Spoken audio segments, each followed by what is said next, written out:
एक छोटे से शहर में एक पुराना और विख्यात होटल था जिसका नाम मेहतर महल था। यह होटल शहरीय क्षेत्र से थोड़ा दूर शांत जंगल के पास स्थित था और अपने समय का सबसे आलीशान होटल हुआ करता था। इसकी वास्तुशैली, अंदर की सजावट और वहां की सेवाएं यहां आने वाले हर व्यक्ति को मंत्रमुग्ध कर देती थीं। परंतु सालों पहले एक बुरी घटना ने इस होटल को भूतहा बना दिया। लोग कहते थे कि इस होटल में एक परिवार की आत्माएं भटकती हैं, जिन्होंने यहीं अपनी जान गंवाई थी।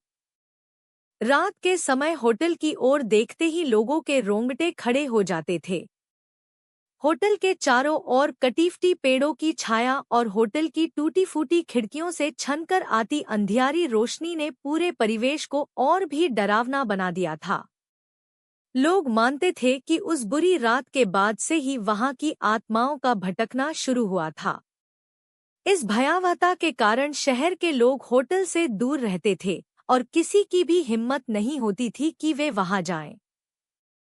लेकिन एक समय ऐसा आया जब शहर के कुछ युवा उत्साही इस रहस्य को सुलझाने का निर्णय लिया। उनके मंडल का नेता था रवि, एक साहसी और होशियार युवक जिसे डर का मतलब नहीं पता था। रवि ने अपने 3 दोस्तों रोहन, सीमा और आरती के साथ इस भूतहा होटल का दौरा करने का फैसला किया। उन्होंने तय किया कि वे उन घटनाओं की सच्चाई जानने के लिए होटल में एक रात बिताएंगे। जैसे ही वे होटल पहुंचे, अंधेरा छा रहा था और हवाओं का शोर सुनाई दे रहा था। होटल के बाहर का माहौल ही डराने वाला था, लेकिन रवि और उसके दोस्तों ने अपनी हिम्मत रखी और होटल के अंदर चले गए। होटल के अंदर का वातावरण बेहद रहस्यमय और भयानक था। दीवारों पर धूल जमी हुई थी, फर्श हर कदम पर झंझनाट कर रहा था और हर कोने से रहस्यमय आवाजें सुनाई दे रही थी। उन्होंने रिसेप्शन हॉल में प्रवेश किया और वहां की हालत देखकर चौंक गए। पुराने फर्नीचर, टूटी हुई टेबल्स और धूल भरे काउंटर। वहां लगे पुराने चित्रों में होटल के सुखद दिनों की झलक मिलती थी। अचानक रवि को महसूस हुआ जैसे कोई उन्हें देख रहा हो। उसने अपने दोस्तों को शांत रहने के लिए कहा और मुख्य हॉल में आगे बढ़ने का सुझाव दिया। मुख्य हॉल में चलते समय उन्होंने देखा कि एक पुरानी लिफ्ट थी, जो बंद हो चुकी थी और लिफ्ट के दरवाजे पर खून के धब्बे थे। दीवारों पर लगे चित्रों में होटल के स्वर्णिम दिनों की यादें ताजा हो रही थी, जब यह जगह जीवन और हंसी खुशी से भरपूर थी। लेकिन अब यह केवल भूतों की कहानियों और डरावनी घटनाओं का केंद्र बन चुका था। अचानक से किसी ने एक ठंडी हवा का झटका महसूस किया और उन्हें एक परछाई दिखी। यह भूत की परछाई थी। भूत की आवाज में डरावनी ध्वनियां थीं, तुम लोग यहाँ क्यों आए हो? यह स्थान शापित है, रवि ने हिम्मत से कहा।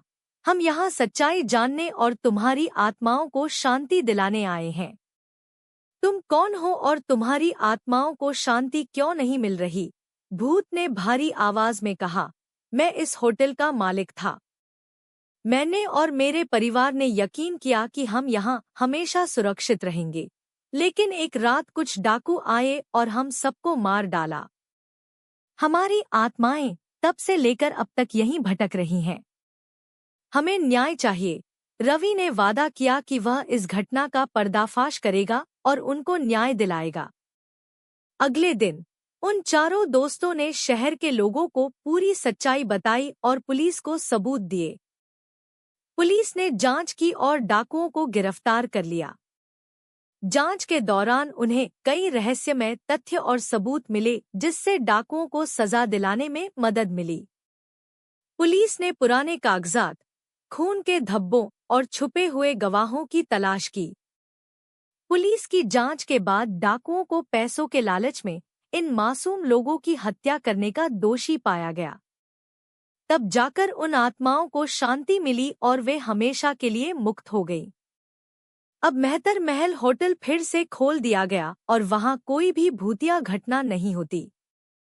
होटल की पुरानी शान धीरे धीरे लौट आई और लोग फिर से वहां आने लगे। रवि और उसके दोस्तों की बहादुरी की हर जगह सराहना हुई और शहर के लोग अब इस होटल को देखकर डरते नहीं थे। रवि, रोहन, सीमा और आरती की यह कहानी साहस और सच्चाई के प्रति उनकी दृढ़ता के रूप में शहर में प्रसिद्ध हो गई। मेहतर महल अब न केवल एक आलीशान होटल था, बल्कि एक ऐतिहासिक स्थल भी बन गया जहां लोग इस होटल की भूतिया कहानियों को सुनते और रवि और उसके दोस्तों की बहादुरी को सराहते। उन चारों दोस्तों का ऐसा मानना था कि उन्होंने न केवल एक रहस्य सुलझाया, बल्कि एक परिवार को न्याय दिलाकर उनके आत्माओं को हमेशा के लिए मुक्त कर दिया।